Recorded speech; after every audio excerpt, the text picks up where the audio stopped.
Breakup হওয়ার পর কি করলে আপনার পার্টনার আপনার কাছে পুনরায় ফিরে আসবে? বন্ধুরা, ভিডিওটি শুরু করার আগে একটি কথা বলে রাখি, যদি আপনার মনে আপনার পার্টনারকে নিয়ে জ্বালা উঠে থাকে তাহলে আপনি ভিডিওটি এখানে স্কিপ করতে পারেন। আমি এই ভিডিওটি কারো মনের জ্বালা নেভানোর জন্য তৈরি করছি না। আমি ভিডিওটি কেন তৈরি করছি একটু পরে বুঝতে পারবেন।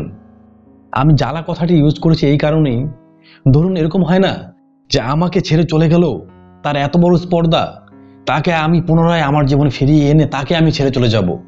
যদি আপনারা কেউ এই ধরনের মেন্টালিটি নিয়ে ভিডিওটি দেখছেন তাহলে এখানে স্কিপ করুন। এই ধরনের মেন্টালিটি থাকলে আপনার এই ভিডিও দেখে কোনো লাভই হবে না। বন্ধুরা, যে কথা বলছিলাম, ব্রেকআপের পর কি করলে আপনার পার্টনার পুনরায় আপনার কাছে ফিরে আসবে। যদি আপনার পার্টনারের সাথে আপনার ভুল বোঝাবুঝি হওয়ার পর ব্রেকআপ হয়ে যায় তাহলে আপনি ভিডিওটি সম্পূর্ণ দেখুন আর এই ভিডিও টিপসগুলো অ্যাপ্লাই করুন। আমি আপনাকে 80% সিওরিটি দিচ্ছি আপনি সাকসেস অবশ্যই হবেন।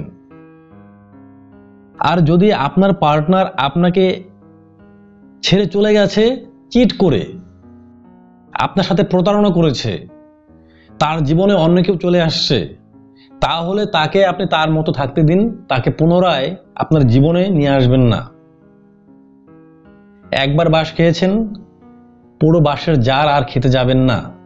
বন্ধুরা, আমি যে বিষয়ে কথাগুলো বলবো আজকে, যদি আপনার পার্টনারের সাথে আপনার ভুল বোঝাবুঝি হয়, আপনি তাকে ভুল বুঝেন বা সে আপনাকে ভুল বুঝে চলে গেছে আপনাকে ছেড়ে, তাহলে বিষয়টি আলাদা।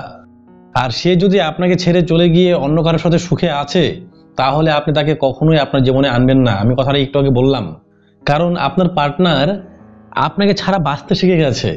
এবার যদি আপনি তাকে আপনার জীবনে পুনরায় ফিরিয়ে আনেন যে কোনো কৌশলে, তাহলে কিন্তু আপনি বাঁচতে ভুলে যাবেন। 1 নম্বর, ব্রেকআপ হওয়ার পর আপনার প্রথম যে কাজটি করতে হবে তা হলো আপনি কিছুই করবেন না। বন্ধু, আপনি আপনার পার্টনারকে নিয়ে বেশি লাফালাফি করতে যাবেন না। যতই আপনি তাকে নিয়ে লাফালাফি করতে যাবেন সে কিন্তু আপনার থেকে ততই দূরে সরে থাকবে, ততই আপনার থেকে দূরে সরে যাবে। তাই আপনি তাকে কখনো অনুসরণ করবেন না, তাকে ফলো করবেন না। যতই আপনি তাকে অনুসরণ করবেন সে আপনার থেকে ততই দূরে সরে যাবে। তাই আপনি শান্ত হয়ে থাকুন, শান্ত হয়ে বসুন। আমি বললাম শান্ত হয়ে বসতে, তার মানে এই নয় যে আপনি এইভাবে শান্ত হয়ে বসে থাকবেন। আপনি জাস্ট স্থির থাকুন, আপনি কিচ্ছুই করবেন না, চুপচাপ থাকুন। এইভাবে 20-25 দিন একদম তার থেকে অদৃশ্য হয়ে যান, আপনার অ্যাবসেন্স তাকে ফিল করান। তারপর আপনি তার একটা ভালো রেজাল্ট পাবেন। আপনি যে এই 20-25 দিন এই কাজটি করলেন তার একটা কিন্তু হিউজ রেজাল্ট পাবেন আপনি। 2 নম্বর, যদি আপনার পার্টনার আপনার সাথে ভুল বোঝাবুঝির কারণে চলে যায় তাহলে আপনি তাকে একটু সময় দিন, তাকে একটু ভাবতে দিন। আপনার পার্টনার আপনাকে ছেড়ে চলে গেছে তার মানে শুধু আপনারই জ্বালা, আপনারই সমস্যা, আপনার মনে সব ভাবনা আসে, তার মনে কোনো ভাবনা আসে না? এমনটি নয়, তার মনেও অনেক ভাবনা আসে। তাকে ভাবতে একটু সময় দিন, কেন আপনাদের এই রিলেশনশিপে এত সমস্যা আসলো সেও কিন্তু ভাববে একটু না একটু। আর দেখা গেল সেই সময় আপনি তাকে কল করে বা এসএমএস করে বা যে কোনো সোশ্যাল মিডিয়াতে আপনাকে তাকে নক করে বিরক্ত করছেন। এই কাজটি ভুলেও করতে যাবেন না। আমি কিন্তু বললাম যে 20-25 দিন তার থেকে অদৃশ্য হয়ে যান। এই 20-25 দিন আপনি তাকে কোনো রূপ নক করবেন না, তাকে একটু স্পেস দিন, তাকে ভাবতে সময় দিন। 3 নম্বর, বন্ধুরা, এবার তো আপনি আপনার পার্টনারকে সময় দিয়েছেন, স্পেস দিয়েছেন, এবার আপনি নিজেকে একটু স্পেস দিন, নিজেকে একটু সময় দিন। নিজে একা ভাবুন, নিজেকে স্টাডি করুন যে আপনি এমন কি ভুল করেছেন যে আপনার রিলেশনশিপে আপনার পার্টনার আপনাকে ছেড়ে চলে গেছে। সে কি আপনার ভুলে আপনাকে ছেড়ে চলে গেছে নাকি তার ভুল ছিল? যদি আপনার ভুল হয়ে থাকে আপনি আপনার দিক থেকে সেটাকে ঠিক করার চেষ্টা করুন। কি ভুল করেছেন, আপনার মধ্যে কি সমস্যা আছে, সেই বিষয়গুলো ভালো করে আপনি নিজেকে স্টাডি করুন। দেখবেন কোনো না কোনো ভুল অবশ্যই বেরোবে, সেই ভুলটাকে আপনি শোধরানোর চেষ্টা করুন। তবে বন্ধুরা, এখানে আরেকটি কথা, যদি আপনার পার্টনার আপনাকে ছেড়ে চলে গিয়ে অন্য কারো সাথে সুখে দিব্যি আছে বা সে মুভ অন করে গেছে তাহলে তাকে তার মতো থাকতে দিন। যদি আপনি তাকে আপনার জীবনে নিয়ে আসতে সাকসেস হয়েও যান,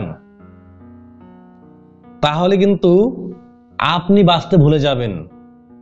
তাই আপনার এখানে প্রধান কাজ হলো, যদি সে মুভ অন করে যায় তাহলে তাকে তার মতো বাঁচতে দিন, আর আপনি আপনার মতো বাঁচুন। 4 নম্বর, আপনার পার্টনারকে আপনি ইনডাইরেক্ট নক করুন। এবার ইনডাইরেক্ট নক করা কিভাবে? আপনার যে পার্টনার ছিল তার সাথে আপনার তো কিছু কমন ফ্রেন্ড তো আছে, সোশ্যাল মিডিয়াতে মিউচুয়াল ফ্রেন্ড তো আছেই। আপনি তাদের কাছে শো করুন যে আপনি অনেক হ্যাপি আছেন তাকে ছাড়া। এটা কিন্তু সবচেয়ে গুরুত্বপূর্ণ একটি পয়েন্ট। আপনি কোথাও ঘুরতে যান, সেখানে গিয়ে বিভিন্ন রকম ছবি ক্লিক করুন, আপনার যে হ্যাপি মোমেন্টগুলো সেগুলো আপনি সোশ্যাল মিডিয়াতে তাদের সাথে শেয়ার করুন। আপনাদের যে মিউচুয়াল ফ্রেন্ড তাদেরকে ট্যাগ করুন, যাতে করে কোনোরূপভাবে আপনার সেই পার্টনার আপনার এই হ্যাপিনেসের মোমেন্টগুলো দেখতে পায়, এবং সে কিন্তু তখন ভাববে যে আরে এই লোকটি তো আমাকে ছাড়া হ্যাপি আছে। তখন কিন্তু তার মনে একটা জ্বালা উঠবে, তার মনে কিন্তু একটা আপনার জন্য অদৃশ্য অনুভূতি কাজ করবে। তখন কিন্তু সে আপনার প্রতি তার অজান্তেই অ্যাট্রাক্ট হওয়া শুরু করবে।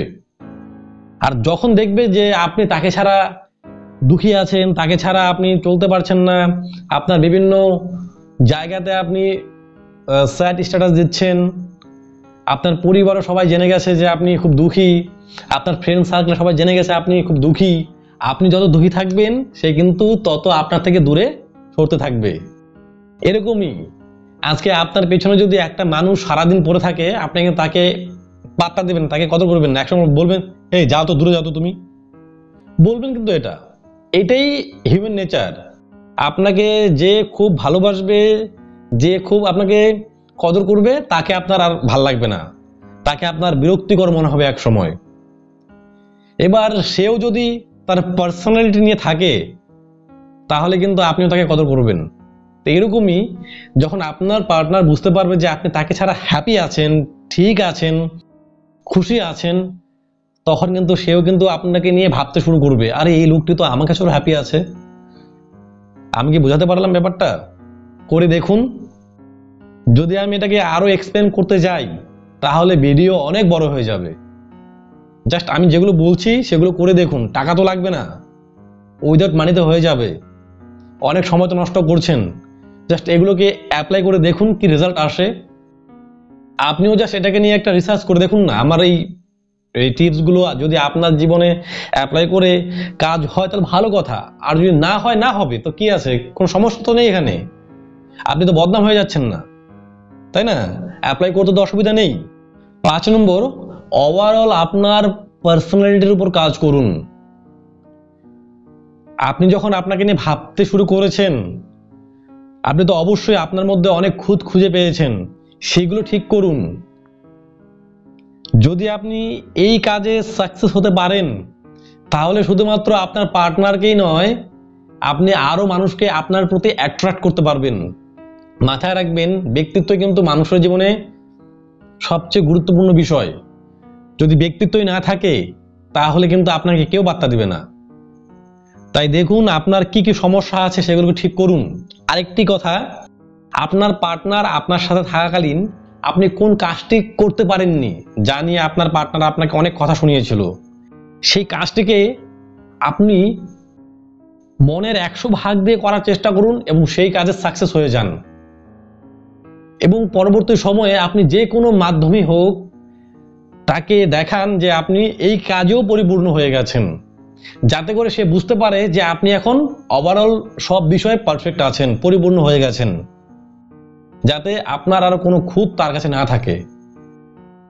এগুলো বিষয়ে পুরোপুরি এক্সপ্লেন করলে অনেক সময় লাগবে, জাস্ট আপনারা এগুলো অ্যাপ্লাই করে দেখুন।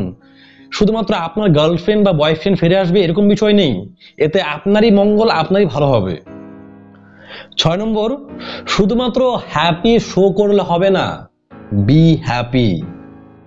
যখন আপনার পার্টনার আপনার সাথে ছিল, আপনি হয়তো কোনো কাজ করলেন, অবসর সময়ে আপনি কি করতেন, আপনার পার্টনারকে সময় দিতেন, কল করতেন বা এসএমএস করতেন, যাই হোক তাকে সময় দিতেন। আপনি তাকে হ্যাপি শো করতেন হয়তো বা সেই সময়ে যে আমি আমার পরিবার নিয়ে অনেক খুশি আছি, আমার এই বন্ধু এরকম, এই বন্ধু এরকম, আপনি শো করতেন। এখন যেহেতু আপনার পার্টনার আপনার সাথে নেই, আপনি তো অবশ্যই শো করছেন সোশ্যাল মিডিয়াতে আপনি হ্যাপি আছেন, বাট আমি চাই আপনি হ্যাপি নিজের থেকে হন, ভিতর থেকে হ্যাপি থাকুন। আপনি যেহেতু এখন আপনার কাছে অনেক সময়, আপনি আপনার ফ্যামিলিকে সময় দিন, আপনার যারা প্রিয় মানুষ তাদেরকে সময় দিন, তাদের সাথে কথা বলুন, তাদের সাথে হাসুন, তাদের সাথে গল্প করুন, তাদের ভালো মন্দর খোঁজ নিন। বাড়িতে অনেক এরকম ফ্যামিলি মেম্বার আছে, তাদেরকে আপনি সাহায্য করুন, বাড়ির ছোট মেম্বারদের সাথে খেলা করুন, হ্যাপি থাকুন।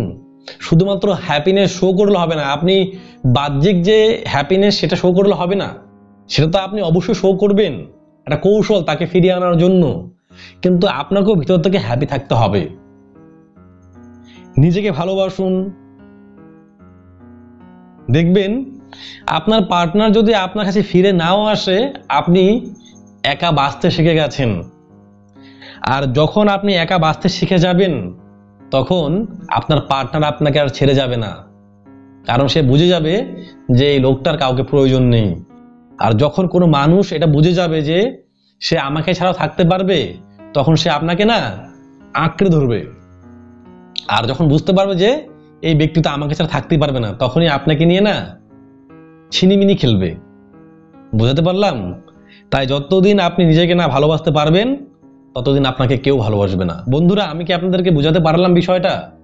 আমি কিন্তু শুধুমাত্র ওই টিপস দিলাম যে এই কাজ করুন, আপনার গার্লফ্রেন্ড বয়ফ্রেন্ড ফিরে আসবে দৌড় মেরে, আমি সেটা বলতে চাইনি এখানে। আমি চেয়েছি ওভারঅল যেন আপনি নিজেকে তৈরি করতে পারেন, যাতে করে পরবর্তী সময় যদি আপনার জীবনে কেউ আসে, সে যেন আপনার সাথে এই ছেড়ে যাওয়ার নামক যে কাজটি সেটা করতে সাহস না পায়, আপনাকে ছেড়ে যাওয়ার আগে 10 বার ভাবে। আর যে পার্টনার আপনাকে ছেড়ে চলে গেছে, সেও যদি পুনরায় আপনার জীবনে আসে, সেও যেন আপনাকে ছেড়ে দিতে 10 বার নয় 100 বার ভাবে।